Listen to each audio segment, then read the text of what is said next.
Selamat datang rekan-rekan mahasiswa yang lagi mau belajar untuk mengerjakan nih ya, kasus-kasus terkait perusahaan dagang. Dan kita sekarang sudah menghadapi satu kasus. Di sini rekan-rekan bisa cek pada soal yang sudah dibagikan ya. Mari kita periksa dulu isi dari buku ini. Diketahui bahwa ketika mengikuti ujian sertifikasi kompetensi, rekan-rekan perlu memperhatikan beberapa hal. Tidak hanya pada saat mengerjakan kasus-kasus akuntansinya saja, tapi juga Anda dinilai pada beberapa hal. Mulai dari persiapan perangkat komputer, mematuhi prinsip K3, dan seterusnya. Saya rasa yang lain-lain cukup normal ya kita lakukan selama perkuliahan di kelas. Yang mungkin perlu diperhatikan baik-baik, ada durasi waktu untuk mengerjakan. Kemungkinan untuk satu paket soal 2 jam atau mungkin bisa berbeda lagi. So, diperhatikan baik-baik petunjuknya. Di akhir, mendekati waktu berakhir, Anda harus membuat backup file dan file tersebut harus dikumpulkan pada drive atau pada media yang sudah ditentukan oleh asesor. Kalau menurut pengalaman, kita perlu untuk seperti mensubmit ujian atau tugas dengan menggunakan LMS atau Moodle. Jadi rekan-rekan wajib harus bisa bikin backup file dan juga meletakkan file-file tersebut ya. Laporan juga harus dikirimkan. Oke, kita lanjut ke bagian utama yang akan kita baca sekilas ya terkait kasus perusahaan ini. So, rekan-rekan bisa pause videonya ya, Anda bisa baca dulu petunjuk kasus-kasus ini dari awal sampai akhir. Baru jika udah siap, maka Anda bisa kembali lagi mengikuti video ini. Karena saya tidak akan membaca seluruhnya, hanya akan menjelaskan poin-poin yang penting. Jadi yang kita hadapi adalah perusahaan Gajah Mada Furnitur. Dia punya toko, serta punya kantor dan juga gudang. Jadi dia jualan untuk pelanggan-pelanggan biasa ya, nggak hanya customer customer apa nih, yang sudah kerja sama begitu ya. Siapapun yang datang juga bisa beli.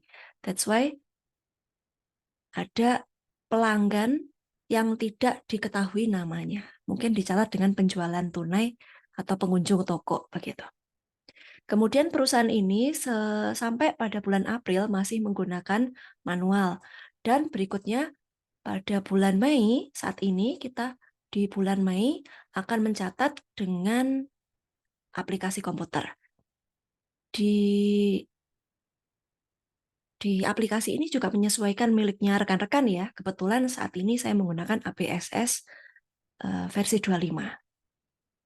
Kemudian ada informasi seperti itu, kemudian ada setting, preference. Setting ada di video yang bagian kedua ya. Sekarang kita baca dulu kebijakan akuntansi. Semuanya berpasangan dengan dasar basis akrual, kemudian menggunakan rupiah. Oke. Kemudian persediaan barang dagang dengan menggunakan rata-rata. Ya, kita ikuti saja tunjuknya ya. Kemudian kalau pengeluaran kas diarahkan menggunakan kas bank ketika nominalnya di atas 2 juta. Tapi kemungkinan juga ada ini ya, ada satu atau dua aktivitas yang meskipun nominalnya kecil tetap menggunakan kas di bank. So, rekan-rekan perhatikan baik-baik soalnya. Kas kecil perusahaan untuk aktivitas kantor kalau terpakai akan diisi kembali dari kas di bank dengan menggunakan sistem tidak tetap. Kemudian ada juga satu akun lagi adalah laci kasir toko.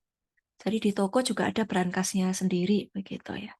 Yang kalau di akhir minggu atau ketika jumlahnya banyak, maka akan dimasukkan kepada kas bank. Pembelian selalu menggunakan PPN, oke, rasanya hal-hal tersebut wajar ya.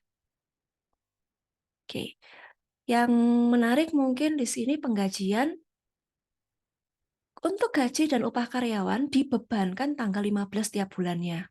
Jadi cut off-nya tanggal 15, tapi dibayarkan, ditransfer pada tanggal 27. Nah, ini nggak banyak pengaruh juga ya, cuma informasinya seperti ini. Oke. Kemudian ada daftar akun, silakan diperhatikan akun-akun ini dipelajari karena ini juga menunjukkan informasi gambaran apa yang akan terjadi di perusahaan kita ini. Kemungkinan ada akun yang tidak tersaji dan dirasa kurang sehingga rekan-rekan bisa menambahkan akun sendiri. Kemudian di sini saldo awal, neraca saldo 30 April yang akan kita gunakan sebagai saldo awal bulan Mei. Kemudian aset tetap, oke, jadi kita nanti bisa lihat penyusutannya, hutang bank, kemudian yang ini nampaknya tidak muncul ya, yang jenis produk ini nggak muncul pada faktur dan seterusnya. Sehingga tidak diisi pun it's okay. Kantor cabang pun juga tidak wajib untuk diisi. Barang dagang, kemudian customer kita ada 3, Mandiri, Nakula, Andalas, dan kemungkinan nanti ada tambahan lagi customer pengunjung-pengunjung harian yang lepas. Supplier dan ada 2 sales, kemudian saldo awal pembantu piutang, hutang, oke. Dan sekarang kita masuk ke dokumen transaksi. Kita lihat di sini ada dokumen nomor 1. Rekan-rekan bisa cek di sini nomor dokumennya ya. Dokumen nomor 1, bukti penerimaan kas. Silahkan dicoba dipahami ya, kira-kira setiap transaksi ini memuat hal apa. Setelah saya baca, overall kasus-kasusnya cukup beragam ya, sehingga dan ada beberapa yang cukup tricky. Kita perlu baca baik-baik dan memahami. Kalau dokumen nomor 1 ini kita menerima pembayaran ya dari Andalas, dia membayar hutang-hutangnya dia ke perusahaan kita ya. Jadi kita menerima pelunasan piutang. Oke. Kemudian voucher kas kecil. Nah, sekarang rekan-rekan bisa coba menulis dulu ya dari aktivitas-aktivitas sesuai dokumen ini kira-kira transaksinya apa. Kalau saya mencoba untuk menyajikan dalam Excel sehingga memudahkan saya untuk memeriksa ke belakang begitu. Silakan jika dirasa oke, boleh diikuti ya. Nah, ada beberapa, karena saya ternyata menemukan yang kuning-kuning ini ada beberapa transaksi dokumen yang terkait satu dengan yang lain. Nah, makanya perlu diteliti banget. Oke, nampaknya seperti itu pengantar video kita yang part 1 ini untuk terkait dokumen transaksi. Kita lanjut. Di sini kalau saya lihat ada setidaknya 30-an ya. Karena ada beberapa nomor dokumen yang ada yang A dan ada yang B. Sepertinya di sini dokumen nomor 30 ya.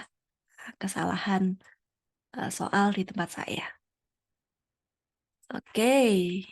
Kemudian perhatikan baik-baik yang harus dilakukan.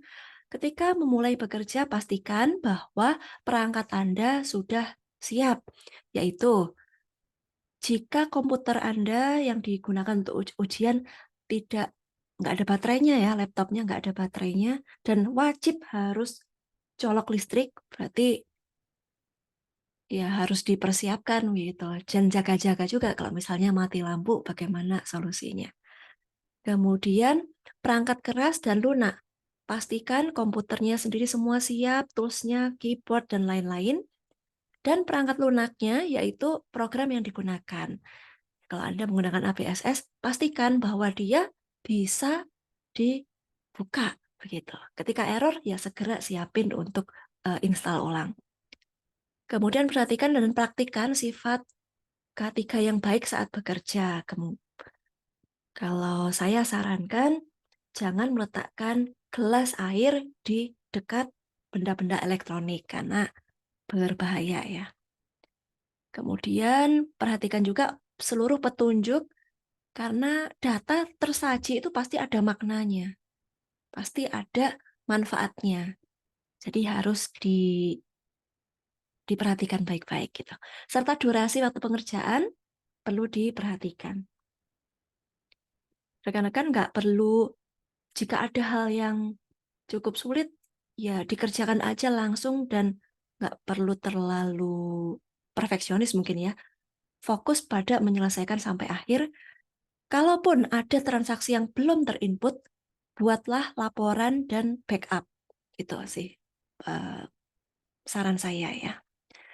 Kemudian baca informasi, oke. Kemudian 5, kerjakan di APSS dan perhatikan baik-baik.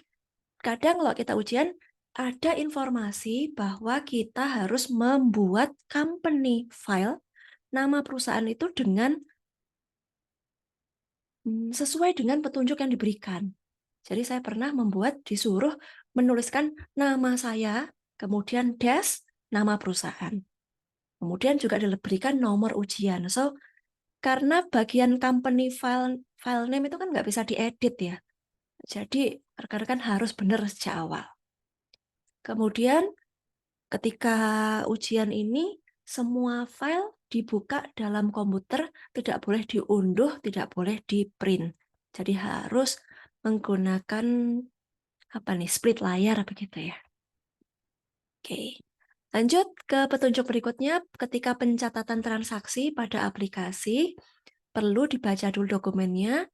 Kemudian juga ada bukti memorial. Dia tuh memuat transaksi yang nggak termasuk sama nggak terkait sama, kalau di ABSS tuh comment center yang lain gitu. Jadi masuknya ke jurnal umum gitu ya. Atau juga ada bukti memorial yang muncul di akhir bulan akibat kita butuh untuk membuat penyesuaian. Kemudian pastikan untuk membukukan secara urut dari yang paling tua. Kemudian lakukan penyesuaian serta tutup buku di akhir. Kemudian kita menyusun laporan keuangan. Oke, meliputi Anda harus di akhir harus membuat PDF laporan-laporan berikut. Kemudian di akhir melakukan backup dan di drop datanya ke drive yang sudah ditentukan. Nah, ini tadi ya rekapan hal yang perlu Anda perhatikan terkait kasus ini. Silakan dibaca secara detail dan kita lanjut untuk setting awal perusahaan. Semangat!